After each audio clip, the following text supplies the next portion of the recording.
Islam always holds a fundamental principle when it comes to creation. Okay. So we believe that everyone was born a Muslim. Like every single person on every earth. single person on earth. Okay. Born created a Muslim. Okay. Because the word Islam or Muslim means submission. Hello and welcome to another episode of Wisdom Connect, the platform where we discuss about real life issues, always taking back to our guiding principle. And today, a lot of guiding principle will be discussed today. It's been amazing. It's been 4 years actually. If you saw our clip earlier, it's been 4 years of doing Wisdom Connect. 6 months of being with you, yes, but 4 years of doing Wisdom Connect. And we're really, really grateful. We can't thank God enough for consistency, for the kind of people we've had, for the support, and for your love. So thank you so much for being with us all through. So like we always say, this is the platform where we learn, unlearn, and relearn.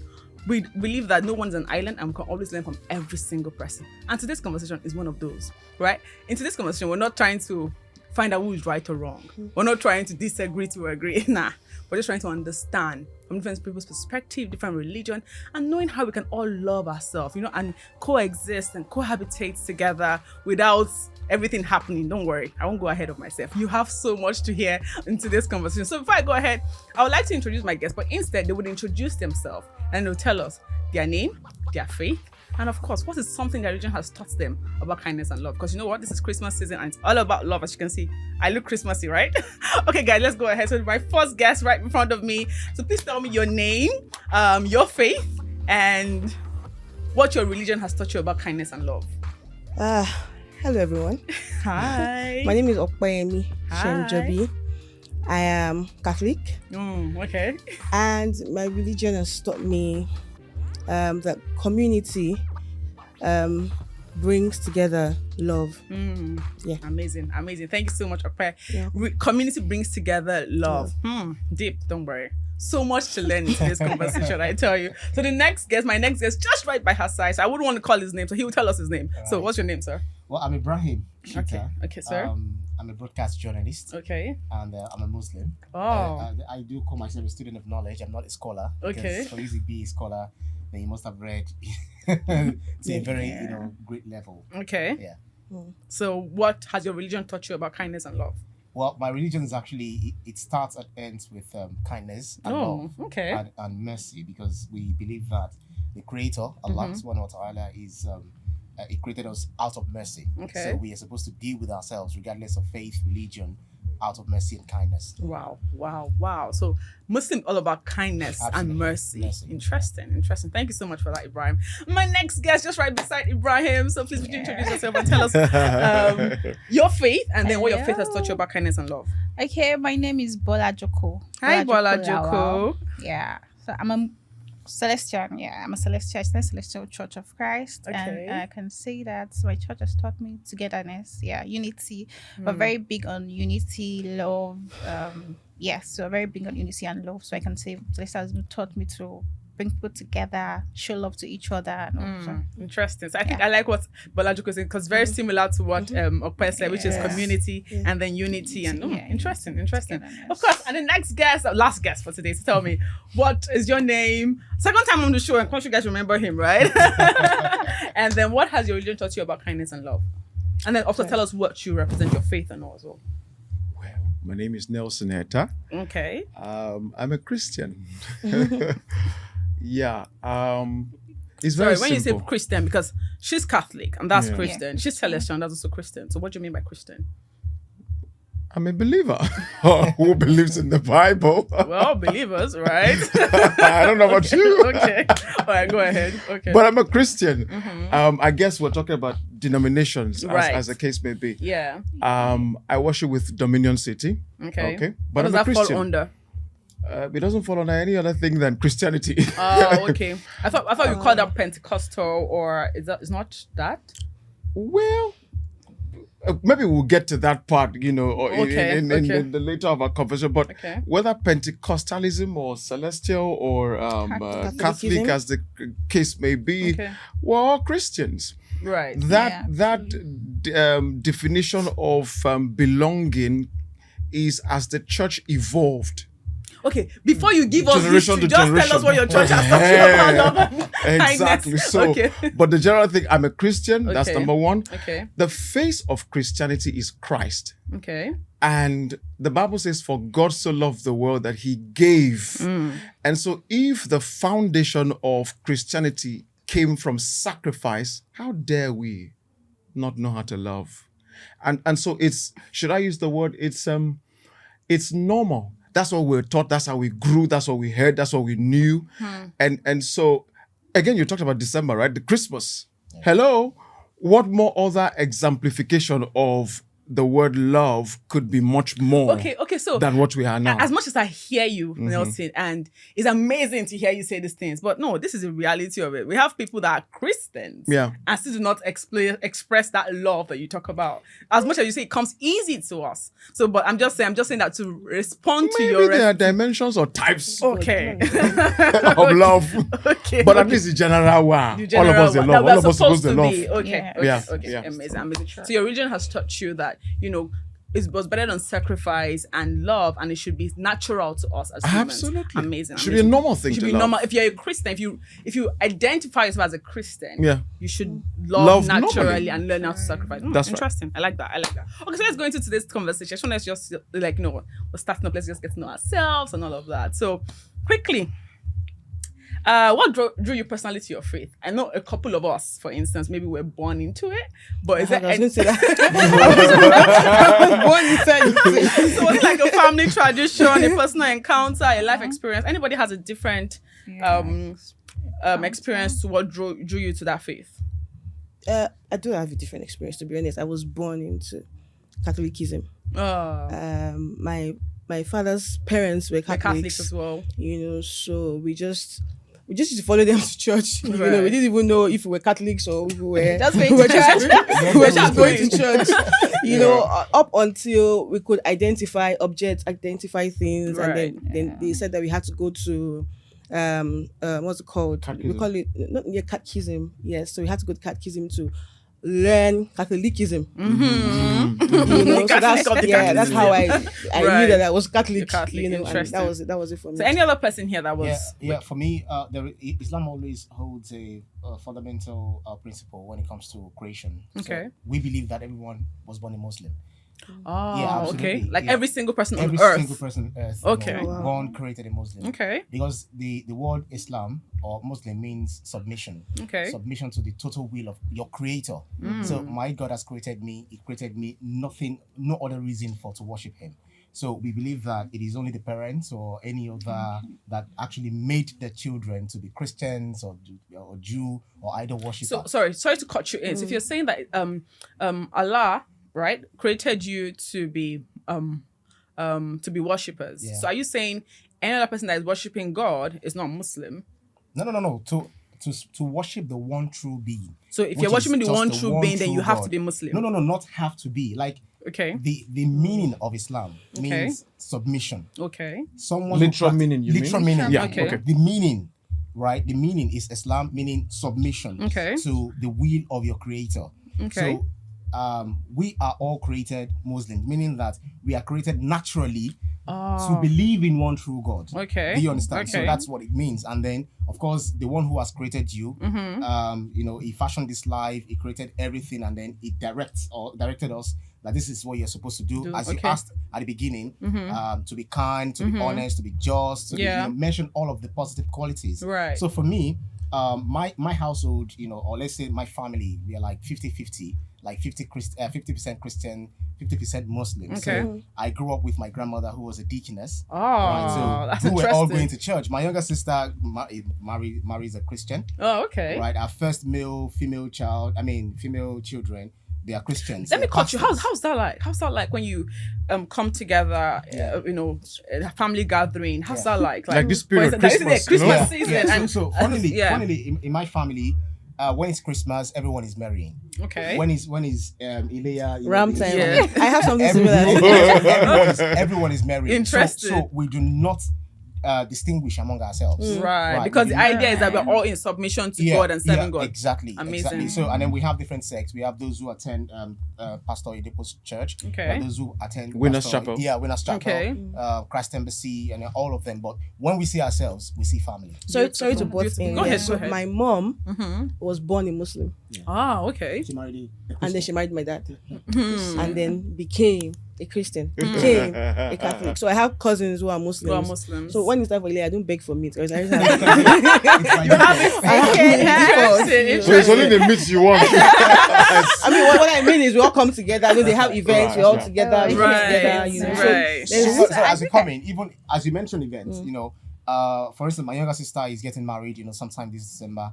They have a church program. We all and you will go to church. We all converge. We all contribute. We all, even for my own marriage. Like, but would you go for the church wedding? Everything, we do everything. Great. I was going to church until 2006. So I'm going to come to that. Yeah. So you decide. What happened? You decide what faith you want to. So no one forces you in my family. Amazing. Yeah, Go ahead. Because I think I have a similar, because my next is an allergy. It looks like we have a lot of guests today, guys. I grew Go up ahead. in a Muslim home. Like we do attend Lake Hill, we go to mosques. We were very good. My grandparents Alaja and all that. So I grew up a Muslim. But then my daddy gave us my mom is a Christian. Okay. My mom's a Celestial. So growing up, my dad said, okay, so do you want to continue like this, or do you mind? He gave you the option. Yeah, he gave us the amazing. option. Like he gave us the option. I was like, okay, I'd like to be a Christian. I think I would. But then I wasn't comfortable going to Celestial because then we don't wear slippers. We go to church we are barefoot. So I wasn't comfortable at the point. So when I gained admission to university, then I fell in love with it. Wow. Yeah. So I would like to understand what made you fall in love with it. I fell in love when I see. Because that's quite strong. Yes, I was thinking when I get to school, then I would just stop. Yeah, I would start going to Redeem or something. Yeah. But then, I think I stayed in the hostel and I had somebody staying next to my room, and then on Sunday she's on her garments so fine. I said, so this is what I am hiding. So the next time I called my mom, please, I said I need a garment. That she just sent my garment to a courier and all that. And then she sent it, and I went to the church and I saw students all looking radiant and nice. I said, so what are you shy of this thing? And then that was how I got. Wow. And then but my house, because my dad is, when we have our annual harvest in church, my dad comes, attends. Oh, he comes and he's an allergy. Yeah, he's an allergy. Wow. So I really like the fact that we already have people coexisting, without that's interesting. You find that predominantly, down south. Right. Just down south. So we see ourselves as one big family, regardless of your faith. Even you find some people going to the shrine, depending on how strong. Absolutely. Interesting. Right. So it's just like that in the south. And the good part is, I celebrate Leah, I celebrate Christmas. We're going to come to that. So yes, Nelson, you want to say something? No. In terms of the literal definition he gave to the word Islam, submission. But I think it's been cleared up. Okay. So some also translate as peace. Because when you submit to the will of God, you'll be at peace. Yeah. God actually fashions everything that happens on this earth. And when you know that your destiny is not in your hand, it's in his own hand. But a quick question there. So Islam and Muslim, what's the difference? Islam is a religion. Muslim is the one who practices. Interesting. So wait, hold on. So now, from what I'm listening from everyone is, you were born into this thing, right? Though at some point, I believe that everybody had the choice, apart from you, that your father literally said to you, biological, choose one. Where do you want to go? I believe that at some point, after you grew up, you had the choice. Okay. Do I want to stay here? Let me complete. Do I want to stay here? Do I want to move? Yes. So I'm thinking every single person, is there something about your religion that made you feel like, you know what? I would stay here. Has shaped you as a person. I'm like, you know what? Because of this particular thing or this doctrine or this whatever, I would like to be here. I want to answer to that. Yes, personally, now I was born into a Christian family, Christian home. Okay. Yeah. And then as a toddler, as a child, we go to church and do all that kind of stuff. Yeah. But then it came to, I think, SS1 or 2. Okay. Yeah, SS1, where that decision to know this God more personally Because at that time, what instigated you wanting to know the God not more? Just a personal encounter I had with God. Normally you just go to church and do all that thing as out of religion or normal practice, like she said. That's just what it is. You didn't know there was anything different, or know. But then it came to a point where, when it's like what happened to Moses. The Bible says that Moses was going about, with the sheep. And then all of a sudden, he saw a burning bush that was not burnt. Something happened that caught his attention. Because God wanted to have a personal experience or revelation of himself to him. Is the love of knowing him. That's what caught my attention. I wanted to experience God beyond what my pastor preached. I wanted to experience God beyond what, everybody said, what I saw. I wanted to, and the Bible is full of heavy, miraculous stories, great things that happened. So I used to think, I said, okay, you know what, y'all? Are these things fictions, or can it be real? So I wanted to know, if it is not fiction, how do you achieve those kind of things? So that's what instigated you. The pursuit of that knowledge then brought me closer to God. Then I began to have a personal encounter, which then brought me to the decision to stay, of making him my personal Lord and Savior. And that was that shaped you into who you are today. Sacrosanct. Interesting. Oh my goodness, guys. Intense, right? I know. Like, in case you don't know, we're talking about accepting differences in faith. And in the studio, it was so much intensity, the tension, the love, the laughter. My goodness. Who would have known that there's so many other religions out there, right? There's so much to learn out there. So thank you so much for everyone that has stayed to this time. But you know what to do now. Before you go ahead, just click on the subscription button, subscribe, like, share, comment. Tell us what you think about what we're saying. Tell us what you think about the topic. We'd love to hear from you. So before we go far, let's just go back into the conversation and let's see how that goes. Interesting. But you said something earlier. Oh yes, I was engrossed in what he was saying. For me, I don't think that I hashtag saw the light. Right. Because Catholicism for me is a balance of community love, faith, and showing love in action. Whilst I was in secondary school growing up, I had friends who were from other denominations, and I used to go. I used to attend. I will not mention the. It's okay. First time, they used to give us cake. They give you snacks and drinks and all of that.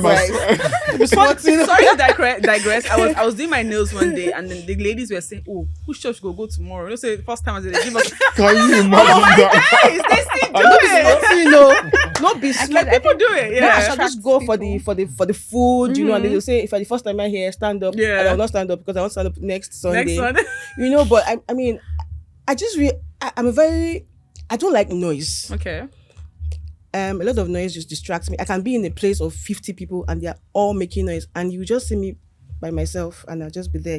I detach myself from noise. And I realized growing up that the Catholic Church didn't have noise. When I go to my friends' churches and there's this the drum set, I like it, I love it. We don't have that. I love it, but when I'm done, the headache.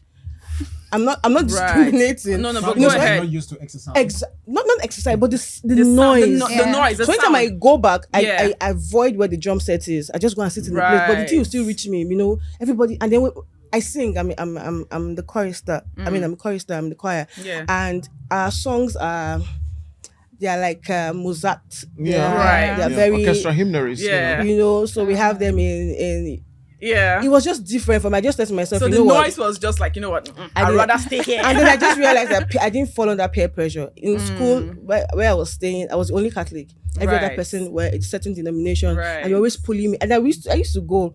But there was no way they pulled me further because I just knew that this wasn't for me. I just like the the calmness that it comes with. I totally understand that. I think that's what Orthodox is about, right? I was telling you guys earlier before we started about an Orthodox, what I discovered to be because I just thought share this discovery. I just discovered that I just discovered really that Orthodox is like tradition, but it's different from what we call it. Yes. Like, no one will say, Deeper. oh, Catholic, Methodist, Anglican. Like, there are people that are actually called Orthodox. Like, that's it. Like, nothing They're to trying to add, that religion. nothing added to it. I Nothing think that's added a to Nigerian it. thing that they call them. Yeah, I don't know if it's a Nigerian thing, think but it is. they are just people that that's because we're it. not Orthodox. It's just They a, just nom- it's a believe in- So what's their nomenclature. belief? No. If you refer to It's the Coptic nomenclature. Christians, you go to Ethiopia, you find because people argue that that's the cradle of Christianity. Right. Oh. I actually To saw a the extent history about that Yeah, as to the well. extent Not that even Israel. Jesus Christ is Yeah. according to even the Bible, he used the word Cush, which means a black man. Describing Jesus Christ's hair, describing his face and all of Right. that. So he's also seen as a black man. So we believe that. I mean, history actually says that because of the white man when they came, Christianity actually started. Civilization, everything started in Africa. That's right. So they had to whitewash, the color of Jesus Christ because they don't want to see themselves subservient to us. Subservient. Is this fact? Yeah, it's or- fact. It's history. Wow. Yeah, Yeah, history. yeah. I've heard yeah. that If you check the Bible, I think in Revelation, Yeah. it used the word Cush, which means black. Cush means black. Okay, now there's a lot of things in what he just said now. So if I begin to bring the exegesis, we might not move far. But I just want us to stay on the surface of that nomenclature. It's just like if you come here now, you have Presbyterian Church, you have Winners Chapel, you have Dominion City, you have what is a nomenclature where you went to. It's just it's a nomenclature. Wait, I don't know what They you're just what you said. You said you Okay. saw. Yeah, just by They just name. decided Yeah. to Yeah. call themselves Themselves Orthodox. But the substance of how they do is the same thing with how you do, in Catholic as we, or how Methodist or Anglican is the same thing. Just that we gave us. There's Lutheran here. There's Hallelujah African Church. It's just a name. Now, So what they fall we under? then did in Nigeria, for instance, now, is that we now classified all of those Exactly. As Orthodox. into a nomenclature called Right. Orthodox. Yeah. Interesting. So they say, we know, but this They are our church is Orthodox. called Orthodox. Orthodox. President on Afideo. But if- Catholic, if- you if- feel No, but I but want to slightly disagree. Okay. Because I have a Christian Muslim background. Like Okay. I had the opportunity to. So you choose. so, but what's So- the difference between what you saw in terms of how they do their Yeah. thing? Yeah, exactly. So honestly, it felt closer to the Catholics than it would be to the Anglicans Yeah. and the Yeah. Methodists. Those are the However, Catholics, I still feel like it's way deeper than what the Catholics Absolutely. are practicing, Absolutely. right? It feels like, I don't know how to explain it, but you know how, for instance, if your door is closed, everybody's staying outside, you're praying at a particular what we do, time, yeah. Yeah. you go, that's it looks more like Catholics The than practice. Yeah. So let me just add to what Yeah. you said.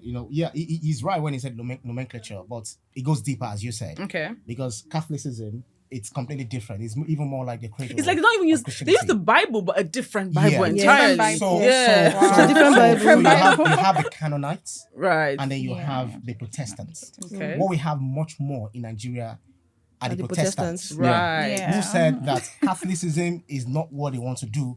Reason being that they also had a base from the Bible that there Right. should be no graven image. Where you have the graven image of Okay, Mary. let me pause you there. That's Let what me I'm trying to say. pause you It's there. a Let me big pause matter. you there because this now goes to my next question, and I have a reason for pausing you there That's because she might not mention it, but then we might mention it later because I'm looking at you because of what he was going to say about right. the statue of Mary and all of that. But now, really, is there a belief that people have about your religion that you feel like you wish they knew better, like they've just had a misconception about it and they just keep going with that flow without trying to get the context? Is there something that you think that you wish they knew better? So I get this question a lot, especially when they say that why do Catholics worship Mary? Okay.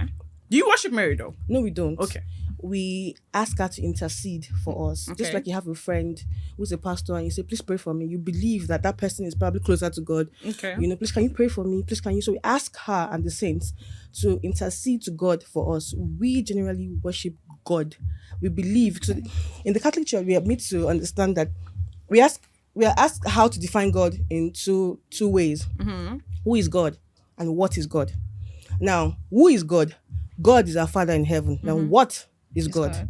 God is still our Father in heaven. He alone exists of himself. He's Okay. infinite in all perfections. So we understand that God is one. And we follow the teachings, the doctrines, that has been laid down from early apostles, from Peter, the first apostle, that we Right. believe that Right. Christ said to him, unto you, Peter, I will build my church. Right. So that we don't worship. I always wear this. Your rosary. Not the rosary, it's called the scapula. Oh, okay. I always wear this. Sometimes I have my rosary ring on. Okay, I okay. just believe that there there are elements that I just feel make me feel close to. So I just believe that just protects me. Protects you. That's how it is. So, but is that so? Apart from the statue of Mary and how you guys pray, for instance, when you say, "Oh, Hail Mary, Mother of God, pray for us sinners," and all of that, like, is there something that people like? There's a mindset, this misconception, for instance, that people have. Like, for instance, I believe that, or I think that you guys have a different Bible from the Holy Bible. Is that true? No, so this is what I believe. Okay. I mean, quote me if I'm wrong. This we follow the regular Bible, but during Mass there are some. How do I explain this? There are things that are being read. Okay. So if I'm in America today and I just enter a Catholic church, believe that we are doing the same thing in America that we are doing here in Lagos, because there's a doctrine that has to be followed. Yeah, but okay, why I asked you about this particularly, because my mom's name is Susan, right? And I know there's a book there's a Catholic book that's called Susanna, and that book is not in the Holy Bible, like the Bible that I know. So I was just wondering, like, is that like... Yeah, so that's what, I mean, if you ask me, you say that's what we met, and then of course we try to question it, that why is this Bible different from whatever this person is using? And they said... Thank you. No, Good News Bible. Yes, the yellow. No, there are different kind of Bibles. Yeah, there are different kinds of Bible. Has 77 books. Exactly. Protestants have 66 books. So what happens to the 11 books? Yeah, so that the we believe that we are the ones that held on to the regular Bible that was written, and then I feel like we need to move forward. But if for instance Catholics have 77 books, then it means that the Orthodox have 90 books. Archaeologists have also argued that if you want to look at the real Bible, you go to Ethiopia. Right. So they have to find read the real Bible. In fact, the manuscript. The real Bible. Funny enough, even if you read your Bible, actually your normal Holy Bible, when they tell you about some things, for instance, maybe like the kings, and so if you want to know more about this king, go and read the book of the kings. I don't know if you see that. So they actually always refer you to a book to go and read more about the history. Right? Now, first of all, let's remember that the Bible, as it were, was written by men, by people. Yeah. Okay. Let's assume all 5 of us here are followers of Christ. Now, based on our personal encounters, relationships, and all of kind of stuff, you wrote the book of Nelson. Of Rosemary. You wrote the book of Okwe and Ibrahim and so on and forth. Now, all of this is now compiled into a book we now call the Bible. Right? Now, remember, these are all different experiences, perspective, angles, accounts, all of those. But then, because of all of these kind of things, some persons now start and say, y'all know what? All of this, we may not really need them. Because what is the real goal of the scriptures? Tell us. The goal of the scriptures is to, first of all, reveal God. Okay. Number 2, reveal you. Now, for instance, if 3 of what we've written can achieve that, why do we need every other one?